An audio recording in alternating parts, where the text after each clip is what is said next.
Wow, what a responsibility. I can see the fear in my face. I can tell I am scared. Kevin Horlock against Vince Bartram. For every City fan who was there, every member of the City staff, every player, everybody, it was just an unbelievable chain of events. To have the opportunity to play at Wembley, it's every player's dream. These supporters weren't going to stand for the club being at this level. Probably the most important result there's ever been. Gillingham had to score this. Guy Butters with the responsibility. Deafening sound. Guy Butters must score. He doesn't. He's missed. It's saved by Nick. I can't imagine for 1 minute if we hadn't have won that game. None of this might not have been here. That promotion was huge to City and where we are today. It's difficult to see what will happen if we didn't win that game. Looking back, I don't think all of us knew how much of a big deal that game was actually going to be. I can't believe that 20 years has passed. 20 years ago. Wow, it's scary to think it's 20 years. On one hand, it seems like yesterday. After probably that season or the following season, won't have seen each other for the 20 years. Club, I've not been back since I left City. It's really special. How time flies.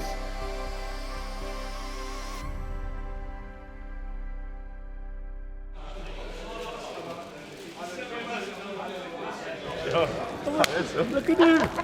Look at you, man, okay? How are you? We were understanding that we were kind of like the team expected to win. I wanted to get back here and finish what I started.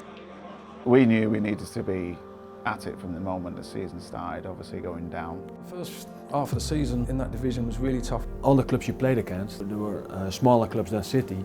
It was a big thing for them, Man City sort of coming to town. It was everybody's cup final. Can we beat Man City? And they were up for everything. And up until November, I think we were 12th in the league. So we hadn't coped well with it. I remember going to Wrexham, in a packed house there at the racecourse, and Gerrard scoring on a bog of a pitch. Then we went back here to Main Road and played Stoke, which was a bit of a pivotal game, and we won that 2-1. I got my first goal for the club. We hit a bit of form and went on a really good run from sort of Christmas onwards, so when we got to the playoffs and really fancied our chances. We're a better team than Wigan, but it was a very difficult 2 games we played. It was a real slow start away, thinking, is it going to happen? The game back at Main Road against Wigan was one of the most nervous games I've played in my life. Obviously the GOAT scored at the return fixture. GOAT scoring his handball. It was off the chest, okay? It was off the chest. The fans come on. Somebody ripped off my socks, I was trying to get my shorts off me and nicked my boots and everything else. People trying to pull my boots off and my gloves, and their hands all over your eyes, your face. And I think that's when the pressure built. That's probably when, as a group of players, we realised, look, we've got to finish this job off.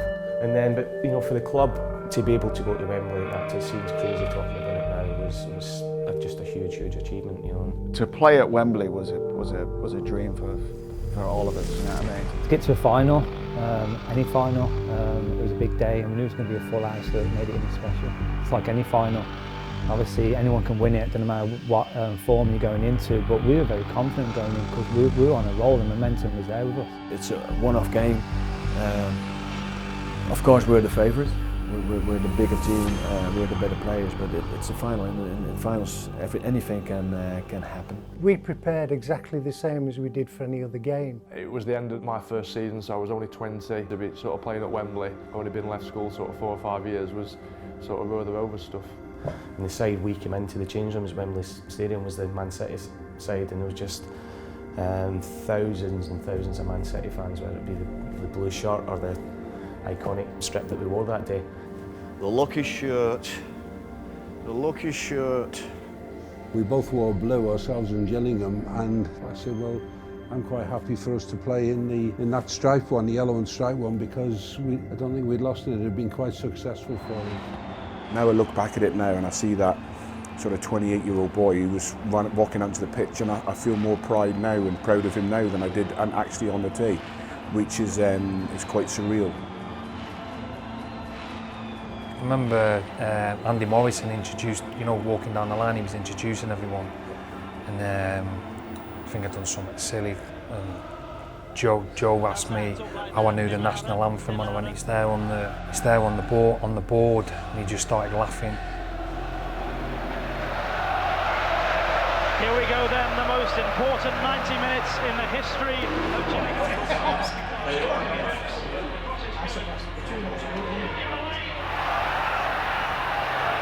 Now Lee Crooks from range. Well, that was a really good effort by Lee Crooks, the right back coming forward.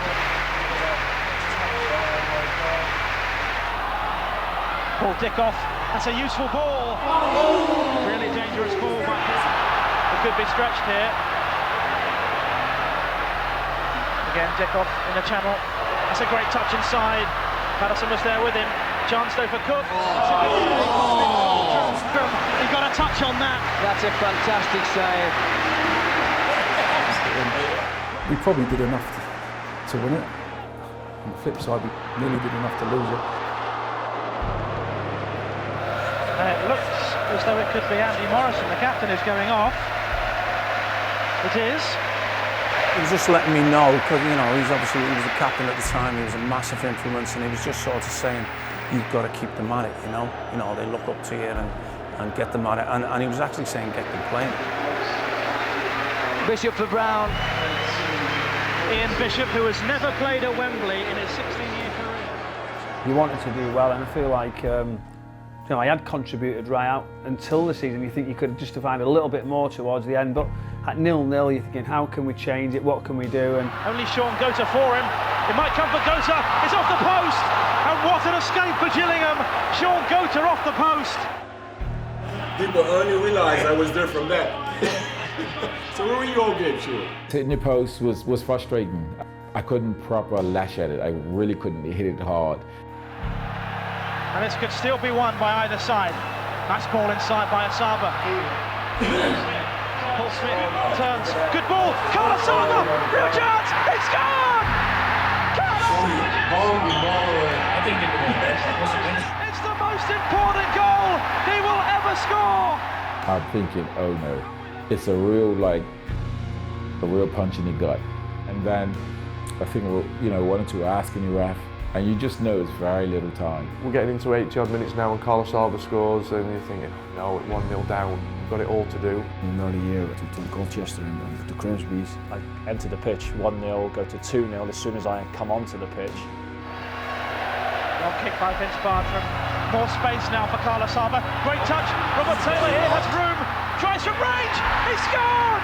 Robert Taylor has scored! At Gillingham, a heading. I remember crouching down thinking we'd blown it.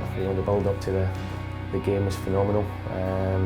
The excitement was there, we'd formed, got into it, and then to be 2-0 down in 80 odd minutes was devastating. When Bob Taylor scored the second goal, you're thinking that's it, and I must admit I should have really done better with that second goal, but no one's really ever mentioned that to me. All joking apart, I think Nick should have saved it from a shot from 20 odd yards, hasn't he? We're having a word with him about that. That's game over. That's fantastic play between Taylor and Asaba again. That's actually killed the game off now. 4 minutes to go. I'm thinking, wow, this has been a long season. To get to this point, to get beat here, can be quite sickening and heartbreaking. People are probably rightly leaving the stadium. But lots and lots of people were leaving the stadium, including, members of my family. They left and they couldn't get back in. My mate Willie said, no, hang in there. You never know. I had just looked at James and said, do you want to leave? And he said yes. So we got up and we left our seats. With this squad, we kept on fighting. I knew even going down 2-0 late on, there was always a chance. So many times that season that we went behind and we came back late on, so we had the belief of doing that. Not much time left. You've just got to keep going. It's an instinct that you have, Trying to rally everybody, get everybody still up for it. Nobody's seeing what was going to unfold. So getting the ball forward quickly. We had 3 strikers on the pitch, me, Paul and Sean. You looked at how Gillingham were, they were flat out, they're giving everything. I think they had about 8 centre-halves on the pitch to just see it out.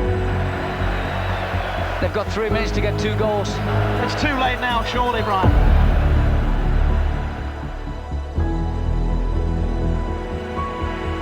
All I do know is the bit of luck we had that day was that it fell on my left foot, not on the right, because it could have been totally different. Ian Bishop. A ball's come back to me. I've gone to shoot, and it was a brilliant challenge. And as we were walking down the stairs towards the exit, the first goal went in. Tackle comes in, Kevin Horlock has driven that into the back of the net, and I wonder if there will be a late twist here. I think the goal came really late on, in all honesty. I probably thought it was consolation. Like most other people, I suppose. I've scored at Wembley, it's something to tell the grandchildren when I'm older. I got up limping and the lads were like, come on! I could hear the roar of the crowd. It looks like 5 minutes of stoppage time to be played. I just felt so positive that another chance was going to come. You know, I just had that weird feeling inside of me. Then you just start thinking, wow, let's keep going, because now you see them getting a bit nervous and you start to obviously get a bit of momentum. So I said to James, do you want to go back? And he said, no, it's too late. And we got in the car. I turned the engine on and the radio was going absolutely crazy. Patterson. He's done a great job on Cook. Lumped forward though by Weekens. Comes now for Gota. Can't get his shot in. Dickoff! He scored! Paul Dickoff has scored for Manchester City, and Gillingham can't believe it.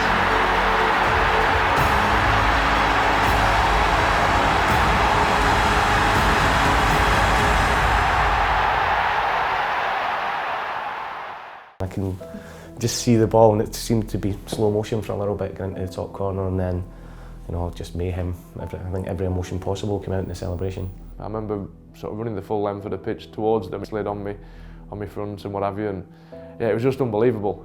If Edin's watching, I know how you feel, Edin. The place just went wild, but then we knew we had another 30 minutes. We locked up the car and we started to walk back to the stadium. And there was one guy with a little boy who I remember so clearly, because he was crying so much, and I bent down and said to him, stop crying, get your dad to take you back, we're going to win now. You're crazy, and at the same moment you think, oh, we have to go another half an hour. And the final whistle has gone. 2-2 it is. We'll take this game into extra time. They were galvanised and ready to go because they took off the two strikers. So in a sense, we were on the front foot, we could pin them back, push them, and obviously we were trying to win the game in extra time. I remember little bits of extra time. You know, it's like a sigh of relief when that second goal went in. The energy that we used up in the celebrations sort of took it out of you, you know? I don't think I barely touched the ball, so extra time came and went. In stoppage time. That's the end. And there goes the final whistle. 30 minutes of extra time played, but neither side could manage the breakthrough. You know, I've got myself through 30 minutes of the game. I've got myself through 30, but I still wasn't ready to step up and take a penalty. If I'd been playing, I wouldn't have put my hand up. You know, if I missed one penalty, that would be catastrophic for me. We'd practiced penalties at Main Road like the day before. A big thing going into the penalties was that it was at the City end. The penalties, was it an advantage to be City end? If you win, yeah. He asked me, said yes straight away.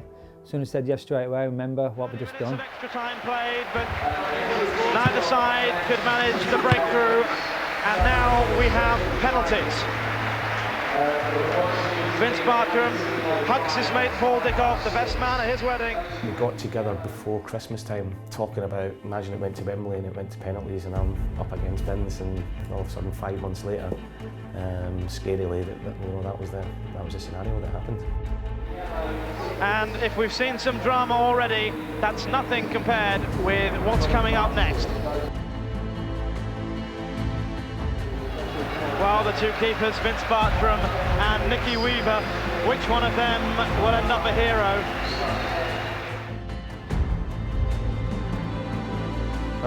So I was nervous, I was scared, probably more so than I've ever been.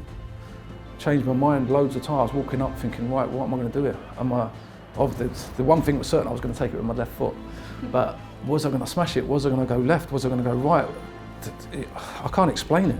I changed my mind, run up to the ball, I'm going power, and in the end, I've gone to the goalkeeper's right. Can he beat Bartram? He can. Good penalty. If the keeper goes the right way, he probably saves it, if I'm honest, but lucky he didn't. I sort of fancied my chance of saving maybe one. I think 1 out of 5 is probably a fair chance for a goalkeeper. There's no real pressure on the goalkeeper. I think the big thing was saving the first one, and then that really set up the sort of next few. Will Smith keep his nerve? No, he won't. Nicky Weaver has saved it. The worst possible start in the penalty shootout. Paul Dickoff, who was best man at Vince Bartram's wedding. Got up to take it. I was super confident, and then even when I've hit it clean. Even when it's hit the post, I'm thinking it's still going to go in. Dickoff off the post, and Gillingham are back in it. And then for it to go across and come back out again goes back to every emotion possible in one football match. Adrian Pennock against Nicky Weaver, and Pennock has fired it well wide of the goal. Not a good penalty. Whatever you do. As soon as the ball was handed to me, the last thing I wanted to do was look at the keeper. I remember looking at a goal. I said many times, I mean, the old Wembley Stadium, the stands were right behind the goal, and it just felt like the whole goal shrunk to me. Just went down to the farther side net. You would expect him to score though, and he does. Gillingham have yet to score in this penalty shootout. Can John Hodge change that? Yes, he can. Good penalty. Good penalty, kept his composure. I'll openly say I was nervous for Edgy. Obviously a defender, he was unbelievable lad. I considered him a really good friend and still do. And I knew how much it meant to him, I knew how much Man City meant to him.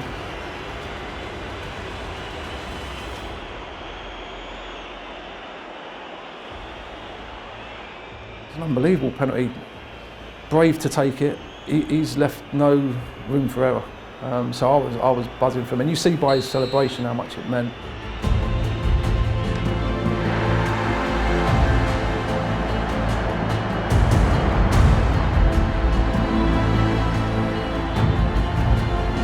It was the final penalty, and I remember saying to the linesman, I was just standing next to him at the time, you know, if I save this, is that it? He said, yeah. I said, you sure? He said, yeah. I thought, right, I better save it then. Gillingham have to score this. Guy Butters with the responsibility. So I remember getting into the goal, left-footed player Guy Butters taking it, and I just thought, I'll dive to my left. Deafening sound. Guy Butters must score. He doesn't. He's missed. It's saved by Nicky Weaver. I pulled a face that I've never pulled before or since, and I waved the lads over. We started coming. As we got closer, I had this feeling sort of rushing through my body of adrenaline and just like energy. And that is quite an astonishing game. Look at Nicky Weaver, he's the hero. The feeling was just, I can't really explain the feeling. As a single moment for a goalkeeper, that's about as good as it got. What a moment, Nicky Weaver saving that penalty, you know, just seeing it with his expression. Being involved and that pressure, knowing what it meant, you know what I mean, what it meant to the club, what it meant to the supporters, you know, it was unbelievable. All the lads are here today and they'll all say the same thing. The team spirit we had was phenomenal, and that's one of the main reasons we got through that season. And City fans sort of deserved it because they stuck with us. They've continued to stick with us. All those sort of dark days, they deserve this little bit of light. We knew it was a big deal, but looking back, I don't think all of us knew how much of a big deal that game was actually going to be. It was an incredible occasion, something that you don't grasp on the day. You really don't until you look back.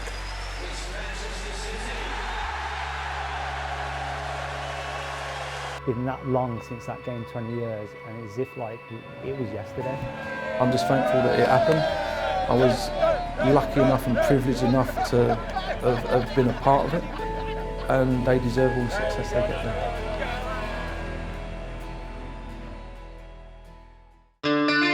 Lumped forward though by Weekends.